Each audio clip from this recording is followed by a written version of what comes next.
Alright guys, I'm bringing it back one last time tonight. I've got 2 coats on here right now. It is looking much better.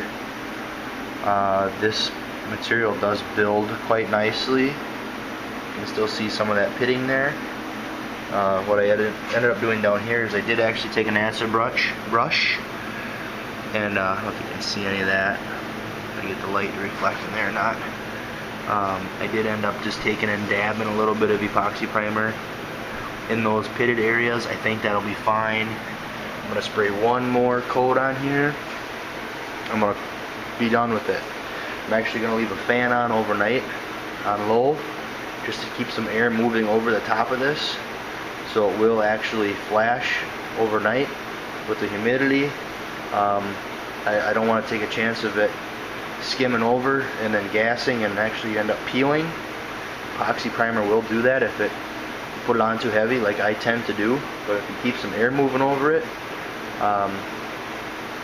it usually will be okay. And on a side note too, I didn't mention earlier, I will be painting that handle also, just because I'm painting the middle of the gate basically. So I'm going to set you down and I'm going to spray the last coat on here, and maybe there'll be some closing notes, we'll see. Alright, let me set you down. Sorry about the shaky cam in the meantime. Let me get you zoomed in a little bit better here. I don't know if you guys are actually going to be able to see me or not when I'm spraying this or not. Try not to cut my own head off too much, but right there, zoom out. Okay, I'm going to hit it.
So there you have it, guys. That's 3 coats overall, and I did give those problem areas 1 extra coat. I think we're gonna be okay there. I really do. If anything, I might just have to run a coat of sealer over everything, but I do want to make sure this is really good and dry. Epoxy has a tendency of not drying quite as fast, or at least the CP400. This is way bigger of an area than I thought I would have on this tailgate for repair, but like I said earlier, anytime you think you've got a small job, it never is.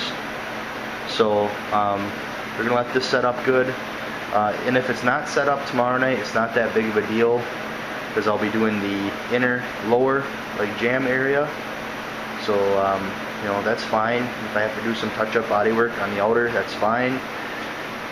So that's the plan. Oh, excuse me, just had a soda at the burps.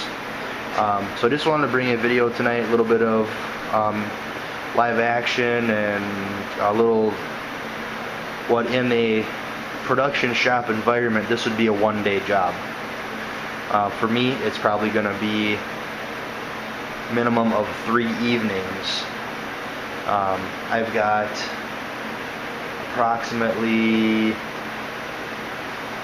3 hours in this job right now. So we figure if it would be 3 evenings, figure 9 hours, cut your dry times down with a bake cycle, and yeah, this would be a 1-day job, you know.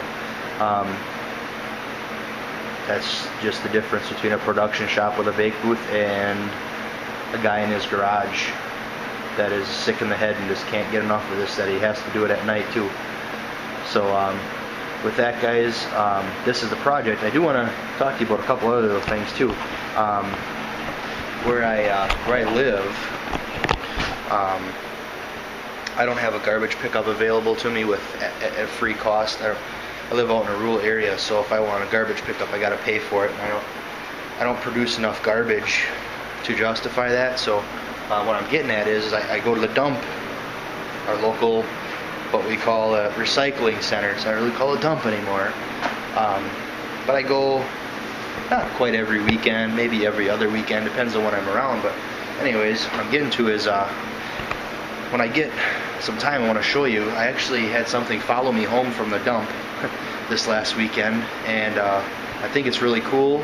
I think a lot of you guys would probably dig it, and I'm not decided what I want to do with it yet. I don't know if I want to keep it and clean it up and just have it around, or if I want to clean it up and flip it, or if I want to restore it. It's what I believe to be, I'm not sure on the year, I have to check the serial number yet, but it is what I believe to be a 1976 Schwinn Stingray 20-inch boys bicycle. And it's pretty badass. It's actually green and yellow, like our Green Bay Packer colors. Has a yellow banana seat on it, ape hanger handlebars, has the original Schwinn Stingray rear studded tire, and the front is like a narrow, it almost has like bigs and littles on it, which is really cool. But it's pretty badass. It's missing the fenders, it's missing the nameplate on the head, like by where the forks go in, and the reflector, of course, which I believe bolts to the fender. But the fenders are missing. But other than that, and the nameplate, it's complete. Even the chains on it, I mean, it needs tubes for the tires. That's it. But it's really badass. I had no idea that there was such a cult following for these Stingray Schwinn bicycles, or Schwinn bicycles in general. So I'm thinking that might be my winter hobby. And also, as I was digging through my 56, sorting and cataloging, inventorying parts, I forgot that I had this thing that was in a parts stash, or in a parts lot, I guess you want to say. It's cobbled up. You know, it's not meant for that. I don't even know how many gears this actually is. But what I'm going to do with this, I'm actually going to cut it off here. And then I want to find like a timing gear set, or a timing gear and chain set, and weld all that together, and then weld the shifter to that in some way. So I have a coat hanger out here for the winter. It's kind of cool. I mean, it's not your classic, Hirsch shifter, whatever. It's actually a 5-speed knob, which I don't know if that'd be something out of an old truck. No idea. But I'm going to make a coat hanger out of that.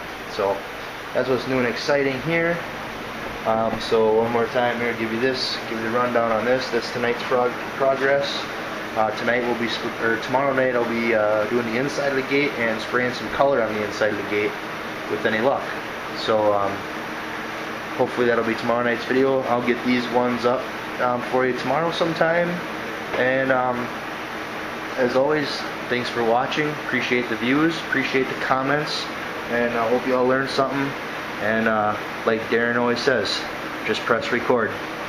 Thanks, guys.